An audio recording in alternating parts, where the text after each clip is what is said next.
BJP. സംസ്ഥാന ഭാരവാഹി പട്ടിക അല്പം മുമ്പാണ് ഔദ്യോഗികമായി പ്രഖ്യാപിച്ചത്. എല്ലാവരും വലിയ ആവേശത്തിൽ തന്നെയാണ്. സംസ്ഥാന വൈസ് പ്രസിഡന്റ് എന്ന സുപ്രധാന പദവിയിൽ എത്തിയിരിക്കുന്നു അഡ്വക്കേറ്റ് ഷോൺ ജോർജ് ഇന്ന് നമ്മോടൊപ്പം ചേരുകയാണ്. അഭിനന്ദനങ്ങൾ ആദ്യമായി പറയട്ടെ. എന്തായാലും താങ്കൾക്കൊരു പ്രതീക്ഷ ഉണ്ടായിരുന്നോ ഈ രീതിയിൽ? നമസ്കാരം. എന്തായാലും ഒരു പ്രതീക്ഷ ഉണ്ടായിരുന്നോ ഈ രീതിയിൽ ഒരു സംസ്ഥാന അധ്യക്ഷ പദവിയിലേക്ക് എത്തുമെന്ന്? അങ്ങനെയല്ല. പാർട്ടിയെ സംബന്ധിച്ചിടത്തോളം ഞാൻ ഇതുവരെ ഏൽപ്പിച്ചിട്ടുള്ള ചുമതലകളെല്ലാം ഞാൻ നിർവഹിച്ചിട്ടുണ്ട്. ഞാൻ ഇതുവരെയും ഇന്ന പദവി വേണമെന്ന് പാർട്ടിയോട് ആവശ്യപ്പെട്ടിട്ടില്ല. എന്നെ ഏൽപ്പിച്ച ചുമതലകൾ വളരെ വൃത്തിയായി തന്നെ നിർവഹിച്ചു എന്നുള്ളതാണ് എൻ്റെ വിശ്വാസം. അപ്പം അതുകൊണ്ട് തന്നെ പാർട്ടി തുടർന്നും ഏൽപ്പിക്കുന്ന ഉത്തരവാദിത്തങ്ങൾ ഏറ്റെടുക്കാൻ എനിക്ക് പദവി സഹായകരമാണ്. ഞങ്ങൾക്കൊക്കെ ഒറ്റ ലക്ഷ്യമേ ഉള്ളൂ, പാർട്ടിയെ അധികാരത്തിലെത്തിക്കുക. ആ ഒരൊറ്റ ലക്ഷ്യത്തിന് വേണ്ടി രാപകലില്ലാതെ അധ്വാനിക്കുന്നവരാണ് ഞങ്ങളെല്ലാം. അപ്പോൾ അതിന് പദവി ഒരു ഗുണകരമാകും. അല്ലെങ്കിൽ സ്വാഭാവികമായിട്ടും അതൊരു അംഗീകാരമാണല്ലോ, ജനത്തിന് മുമ്പിലുള്ളൊരു അംഗീകാരം കൂടെയാണ്. ഈ ബി.ജെ.പി. സംസ്ഥാന അധ്യക്ഷനായ രാജീവ് ചന്ദ്രശേഖർ ചുമതല ഏറ്റപ്പോൾ തന്നെ അദ്ദേഹം പ്രഖ്യാപിച്ചതാണ് ഈ യുവാക്കൾക്കും പുതുമുഖങ്ങൾക്കും തുല്യ അവസരം നൽകുമെന്ന്. അങ്ങനെ അദ്ദേഹം പറഞ്ഞതുപോലെ തന്നെ അദ്ദേഹം ചെയ്തിരിക്കുന്നു. അതിനുള്ള ഏറ്റവും വലിയ തെളിവാണ് ഷോൺ ജോർജ് വൈസ് പ്രസിഡന്റ് എന്ന ഏറ്റവും പ്രധാനപ്പെട്ട ഒരു പദവിയിലെത്തുന്നത്. അപ്പോൾ അതൊരു വലിയൊരു മാറ്റം തന്നെ. അല്ല, തീർച്ചയായിട്ടും പാർട്ടിയെ സംബന്ധിച്ചിടത്തോളം എല്ലാ ഘടകങ്ങളും ഒന്നിക്കണമല്ലോ. ഇപ്പോൾ പാർട്ടിയുടെ ഓരോ രാജഗോപാൽജി മുതൽ മുരളിയേട്ടന്, സുരേന്ദ്രൻജി, കൃഷ്ണദാസി ഉൾപ്പെടെ കുമ്മനം ജി, ഇവരെല്ലാം പാർട്ടിയുടെ നേതൃത്വത്തിൽ നിൽക്കുന്നവരാണ്. അനുഭവ സമ്പത്തിൻ്റെ ഒരു കടയാണ്. എന്നാൽ ഒരു പുതിയ തലമുറ പാർട്ടിക്ക് അനിവാര്യമാണ്. തീർച്ചയായിട്ടും ഇതൊരു തലമുറ മാറ്റത്തിൻ്റെ ഭാഗമാണ്. എന്നാൽ പോലും പഴയ തലമുറയിലുള്ള എല്ലാവരും ഞങ്ങളുടെ കാരണവന്മാരായി ഞങ്ങളിവിടെ ഉണ്ട്. അത് തീർച്ചയായിട്ടും ഏത് പാർട്ടിക്ക് അനിവാര്യമാണല്ലോ. CPM ആണെങ്കിലും കോൺഗ്രസ് ആണെങ്കിലും എല്ലാവരും അനുകരിക്കുന്നൊരു കാര്യമാണല്ലോ ഒരു പുതിയ തലമുറ വരിക എന്നുള്ളത്. ഇനി പ്രധാനമായും എല്ലാവരും ലക്ഷ്യമിടുന്നത് ഇനി വരാൻ പോകുന്ന തദ്ദേശ തെരഞ്ഞെടുപ്പ് തന്നെയാണ്. ഇതിന് വളരെ കുറച്ച് നാളുകൾ മാത്രമേ ബാക്കിയുള്ളൂ. ആ ഒരു തദ്ദേശ തെരഞ്ഞെടുപ്പിലേക്ക് വരുമ്പോൾ ഈ ഒരു പുതിയ ഭാരവാഹി പട്ടിക ഈ ഒരു മാറ്റത്തെ എങ്ങനെയാണ് കാണുന്നത്? ഈ ഭാരവാഹി പട്ടികകൾ എന്നുള്ള സംഘടനയെ ചലിപ്പിക്കുവാൻ പ്രാപ്തമായ ഭാരവാഹികൾ, അതാണല്ലോ ഒരു ഭാരവാഹി പട്ടികയുടെ ഏറ്റവും വലിയ. അതൊരു നല്ല ടീമാണ് വന്നിട്ടുള്ളത്. മാത്രമല്ല ഈ ടീമിനെ കൊണ്ട് നല്ല പണിയെടുപ്പിക്കാൻ അറിയാവുന്നൊരു സംസ്ഥാന പ്രസിഡൻ്റാണ് നമുക്കുള്ളത്. അതുകൊണ്ട് തന്നെ ഈ കഴിഞ്ഞ ഇത്രയും ദിവസങ്ങളിൽ തന്നെ 16,000 വാർഡുകളിൽ കൃത്യമായ കമ്മിറ്റികൾ ഉണ്ടാക്കാൻ, കൃത്യമായി 100 ദിവസം കൊണ്ട് 16,000 വാർഡുകളിൽ കൃത്യമായ കമ്മിറ്റികളായി. അപ്പോൾ തദ്ദേശ സ്വയംഭരണ തെരഞ്ഞെടുപ്പിൽ വലിയ മുന്നേറ്റം BJPക്ക് ഉണ്ടാകുമെന്നുള്ള കാര്യം സംശയമില്ല. അതങ്ങനെ ഉണ്ടായാൽ തീർച്ചയായിട്ടും നിയമസഭയ്ക്ക് മുമ്പുള്ള ഒരു കേളികൊട്ടായിരിക്കും അത്. തീർച്ചയായും ഈ പുതിയൊരു ഭാരവാഹി പട്ടികയിൽ അടുത്ത തദ്ദേശ തെരഞ്ഞെടുപ്പ് അത് വലിയ രീതിയിൽ എല്ലാവരും കാത്തിരിക്കും. പ്രത്യേകിച്ച് എത്ര കോർപ്പറേഷൻ, എത്ര നഗരസഭ എന്ന രീതിയിലൊക്കെ. അങ്ങനെ വരുമ്പോൾ മുനിസിപ്പാലിറ്റികൾ എത്ര എന്ന രീതിയിൽ അങ്ങനെ വരുമ്പോൾ നിങ്ങളുടെ ഒരു കണക്കുകൂട്ടൽ, ഒരു പ്രതീക്ഷയൊക്കെ എങ്ങനെ? ഞാൻ നിലവിൽ എറണാകുളം മേഖല പ്രസിഡൻ്റായിട്ടായിരുന്നു ചുമതല ഏറ്റെടുക്കുന്നത്. ഇപ്പോൾ അത് ചെറിയൊരു ചേഞ്ച്, ആലപ്പുഴ മേഖല പ്രസിഡൻ്റായിട്ട് ഇപ്പോൾ നിയോഗിച്ചിരിക്കുകയാണ്.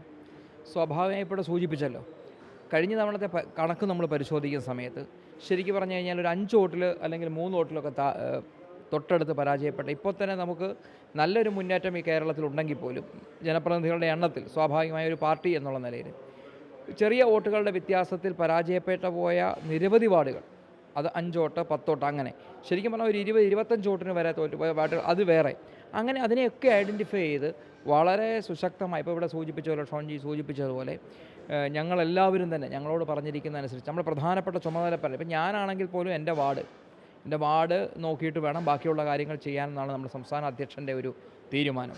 ഞങ്ങളെല്ലാവരും തന്നെ ഇപ്പോൾ ഞങ്ങൾ ഒരു ജില്ലയിൽ ഇൻചാർജാണ്. അവിടെ പോയിട്ട് മീറ്റിംഗ് നടത്തലല്ല, എല്ലാ പഞ്ചായത്തുകളിലും ബൂത്തുകളിലും പോയി അങ്ങനെ എല്ലാവർക്കും ചുമതലകൾ വീതിച്ച് നൽകി എല്ലാവരോടും ഒപ്പം നിന്നുകൊണ്ട് ഒരു രാഷ്ട്രീയ പ്രവർത്തനം എന്നതിനപ്പുറം വളരെ സൗഹൃദപരമായ ഒരു പ്രവർത്തനത്തിലേക്കാണ് ഞങ്ങൾ മുമ്പോട്ട് പോയിക്കൊണ്ടിരിക്കുന്നത്.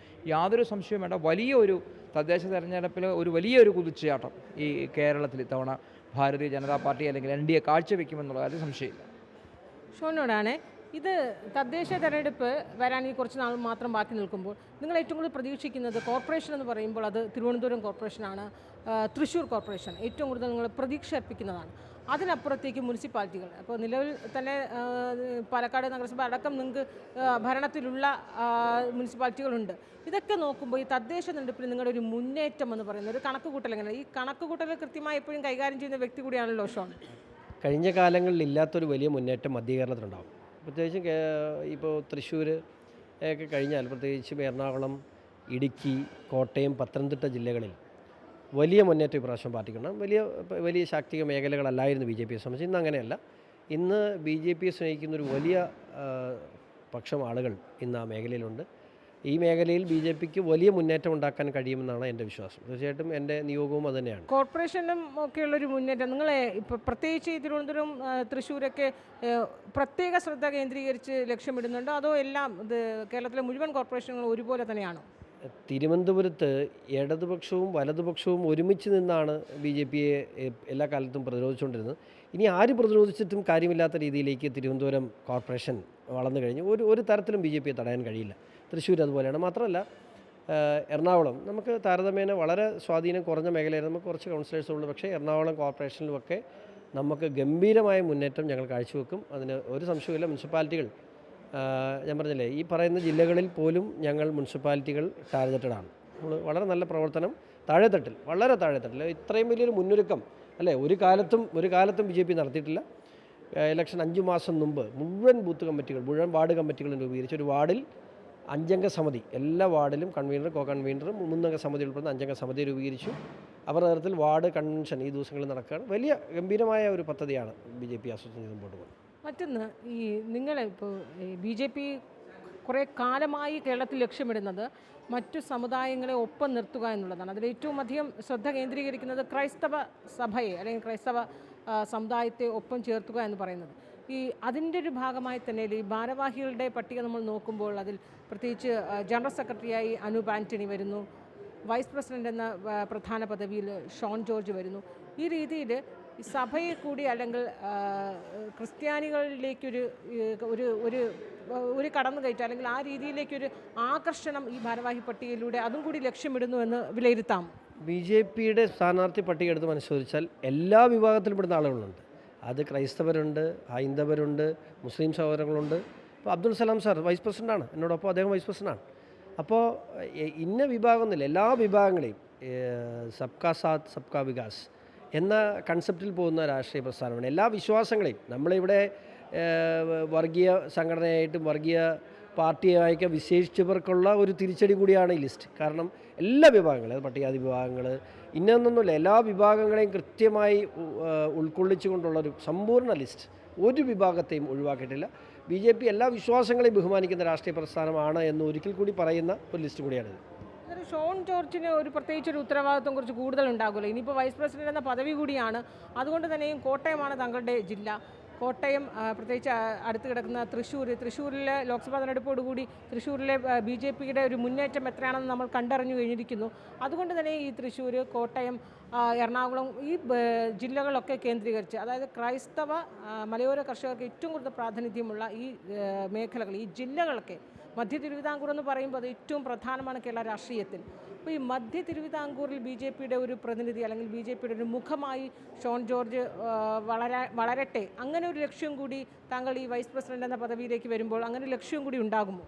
പാർട്ടിയുടെ കാഴ്ചപ്പാടുകൾ തീർച്ചയായിട്ടും യുവനിരയെ വളർത്തുന്ന കാര്യത്തിൽ പാർട്ടിക്ക് എല്ലാ കാലത്തും എൻ്റെ കാഴ്ചപ്പാടുകളുണ്ടായിരുന്നു. നമുക്കറിയാം, ഇപ്പോൾ നമ്മുടെ മുൻ സംസ്ഥാന പ്രസിഡന്റായിരുന്ന കെ സുരേന്ദ്രൻ ഉൾപ്പെടെ യുവമോർച്ചയിലൂടെ വളർന്നു വന്ന നേതാവാണ്.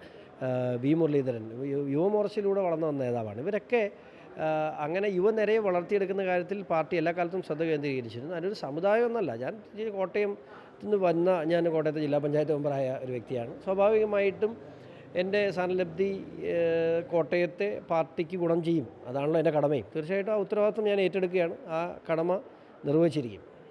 നിലവിലെ നമുക്ക് മനസ്സിലാക്കുന്നത് ഈ ക്രൈസ്തവ സഭയ്ക്ക് BJPയോടുള്ള, പ്രത്യേകിച്ച് സഭാ മേലധ്യക്ഷന്മാർ, ബിഷപ്പ്മാരടക്കം BJPയോടുള്ള അവർക്കൊരു ചായ്വുണ്ട്. അത് നമ്മൾ ഈ ലോക്സഭാ തെരഞ്ഞെടുപ്പിന് അതിന് മുമ്പോടൊക്കെ നമ്മൾ കണ്ടതാണ്. അവരുടെ പല പ്രതികരണങ്ങളിൽ നിന്ന് അവരുടെ ഒരു സമീപനം, BJPയോടുള്ള അവരുടെ ഒരു സമീപനം എങ്ങനെയാണെന്ന് അത് കുറച്ചുകൂടി ഒന്ന് ഊട്ടി ഉറപ്പിക്കുക കൂടിയായിരിക്കില്ലേ താങ്കളുടെ ഇനി മുന്നോട്ടുള്ള ദിനങ്ങൾ? ഇതൊക്കെ ഒരു സുപ്രഭാതത്തിൽ ഷോൺ ജോർജിനെ കണ്ടിട്ടോ അല്ലെങ്കിൽ PC ജോർജിനെ കണ്ടിട്ടോ അല്ലെങ്കിൽ രാജീവ് ചന്ദ്രശേഖരനെ കണ്ടിട്ടോ ഒന്നും അല്ല ഒരാളുടെ നിലപാടുകൾ മാറുന്നത്. അവിടെ ഒരു രാഷ്ട്രീയമുണ്ട്. അവഗണിക്കപ്പെടുന്നു എന്നൊരു തോന്നലിൽ നിന്നാണ് തീർച്ചയായിട്ടും രാഷ്ട്രീയം മാറണം എന്ന് മാറി ചിന്തിക്കണമെന്ന തീരുമാനമുണ്ടായത്. തീർച്ചയായിട്ടും ഇവിടുത്തെ ക്രൈസ്തവ ന്യൂനപക്ഷങ്ങളെ സംബന്ധിച്ച് കഴിഞ്ഞ 2 പതിറ്റാണ്ട് കാലമായി അവഗണനയുടെ ഒരു തുടർക്കഥ തന്നെയാണ് കേരളത്തിൽ സംഭവിച്ചുകൊണ്ടിരിക്കുന്നത്. അതിന് അവർ BJPയോട് അടുക്കുന്നത് രാഷ്ട്രീയപരമാണ്. ഞങ്ങളാരെയും കണ്ടിട്ടല്ല അത് അടുക്കുന്നത്. തീർച്ചയായിട്ടും രാഷ്ട്രീയപരമാണ്. തീർച്ചയായിട്ടും അവരോടൊപ്പം അവരുടെ വിഷയങ്ങളെ അഡ്രസ്സ് ചെയ്യുന്ന കാര്യത്തിൽ ആ ഒരു സ്വാതന്ത്ര്യം പാർട്ടി എനിക്ക് തന്നിട്ടുണ്ട്. ആ സ്വാതന്ത്ര്യം ഞാൻ ഉപയോഗിക്കുന്നുണ്ട്. എല്ലാവിധ ആശംസകളും. കാരണം ഇനി അങ്ങോട്ട് സുപ്രധാനമായ ഒരു പദവിയിലാണ്. ആ പദവിയിൽ ഇനി മുന്നേറാം, വളരെ ബഹുദൂരം മുന്നേറട്ടെ എന്ന് ആശംസിക്കുന്നു. ക്യാമറാമാൻ സുനിലിനൊപ്പം അൻഫിലി ഡിസൂസ.